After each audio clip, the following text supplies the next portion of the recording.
Every click is a vote, and most people don't even realize they're casting ballots every single day with their attention. The algorithm doesn't operate on morality. It doesn't care about truth or falsehood. It doesn't care about your long-term happiness. It only cares about what you click. Each time your finger taps on a video, an article, or a meme, you're basically standing in line at an invisible polling booth, whispering to the machine, "Yes, I want more of this." And like an obedient servant, it delivers. The problem is that most of us are voting unconsciously.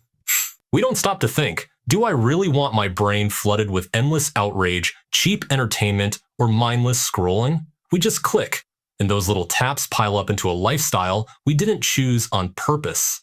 What else? Think about it. If you watch one 5-second clip of drama, the machine doesn't just think, oh, they like that video. It assumes you want a buffet of drama, fights, and conflict. Soon, your feed becomes a reflection of the worst impulses you never meant to encourage. It's not that the algorithm is evil, it's that it's literal. It doesn't question why you clicked. It only assumes that click equals interest.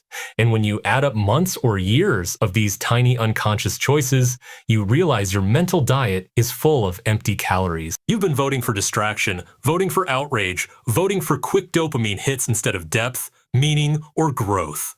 What makes this dangerous is the illusion of passivity. Most people think they're just scrolling, just killing time. But the system doesn't see you as a just scrolling. It sees every second of hesitation, every pause, every replay, every like as proof of what you value. In other words, you're not killing time. Time is killing you, and you're giving it away one micro decision at a time. That's why your attention is worth billions of dollars to tech companies. They know what most people don't, that your clicks predict your future habits. So how do you take back control? By realizing you're always voting and deciding to cast those votes wisely. Imagine your clicks as shaping the government of your own mind. If you keep voting for shallow content, you'll end up ruled by distraction. If you start voting for curiosity, growth, and learning, your mind will be governed by something far more empowering. It doesn't mean you can never enjoy a funny meme or a random viral video, but it does mean you need to be conscious. You can snack, sure, but don't let snacks become your main diet. One practical way to shift this is to ask yourself before clicking, do I want more of this in my life tomorrow? Because that's what you're signing up for. When you choose content that inspires you, challenges you, or teaches you something, you're essentially telling the machine, feed me more of this. Over time, your feed will reflect that. And more importantly, your mind will reflect that.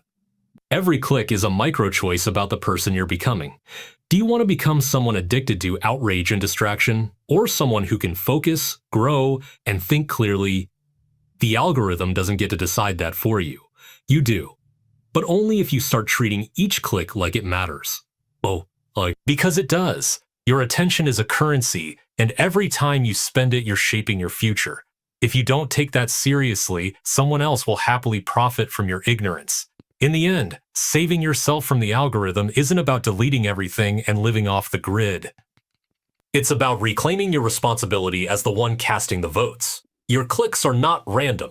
They are the ballot papers of your life. And if you want a better mental environment, a better digital experience, and ultimately a better version of yourself, then you'd better start voting like it actually matters, because it does.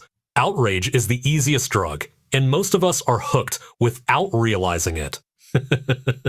And that's how you save yourself from the easiest drug in the world, by realizing the high isn't worth the hangover. Silence is power, but in today's world, silence feels unbearable. The moment things get quiet, we reach for the phone. Standing in line at the grocery store? Scroll. Waiting for a friend to arrive? Scroll. Even when we're supposed to relax, we fill every second with noise, music, podcasts, videos, notifications. We've trained ourselves to fear silence as if it's a void we need to escape from. But silence is not a void. Silence is a mirror. And that's exactly why we avoid it, because it reflects back the parts of ourselves we don't want to see. When you sit in silence, the truth shows up. You notice the thoughts you've been pushing away. You hear the voice inside that tells you what's really bothering you, what's missing, what needs to change. Silence forces you to confront reality without the numbing distraction of endless content. That's why silence is power. It reconnects you with yourself, and in a world addicted to distraction, Being connected to yourself is rare and valuable. Think about how powerful stillness can be. Some of the greatest ideas, the deepest insights, and the clearest decisions people make happen not in chaos, but in quiet moments, on long walks, in the shower, staring out a window, sitting alone with a notebook. That clarity doesn't come from noise. It comes from giving your mind space to breathe. Your mind space to breathe. Yet most people never give themselves that chance. They drown in the constant stream of stimulation and wonder why they feel confused, anxious, or overwhelmed. The truth is, your brain needs silence the same way your body needs rest. Without it, you burn out. Well, the reason silence feels so uncomfortable at first is because it exposes emptiness. You suddenly realize how dependent you are on external noise to distract you from your own thoughts. But if you can push through that discomfort, silence becomes strength. It teaches you patience. Patience. It sharpens your focus. It grounds you when everything else feels chaotic.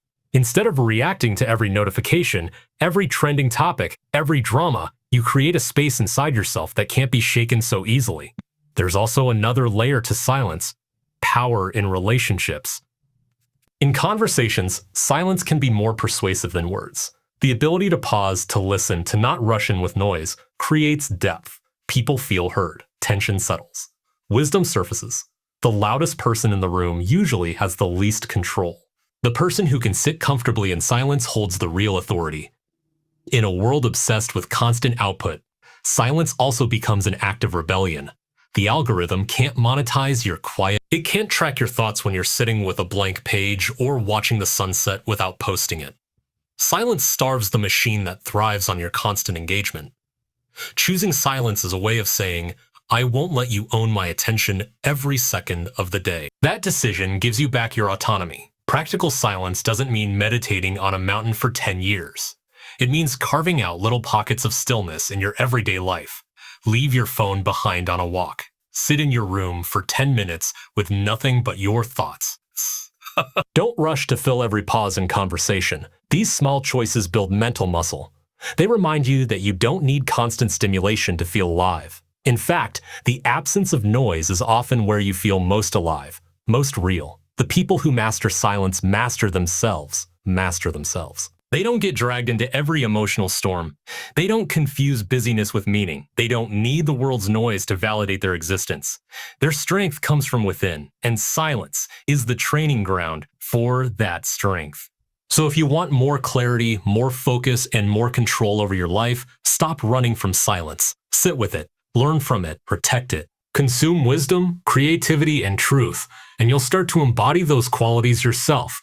In the end, you are what you consume, not just physically, but mentally, emotionally, and spiritually. The stories you hear, the voices you follow, the ideas you let in, these are shaping your reality, whether you notice it or not.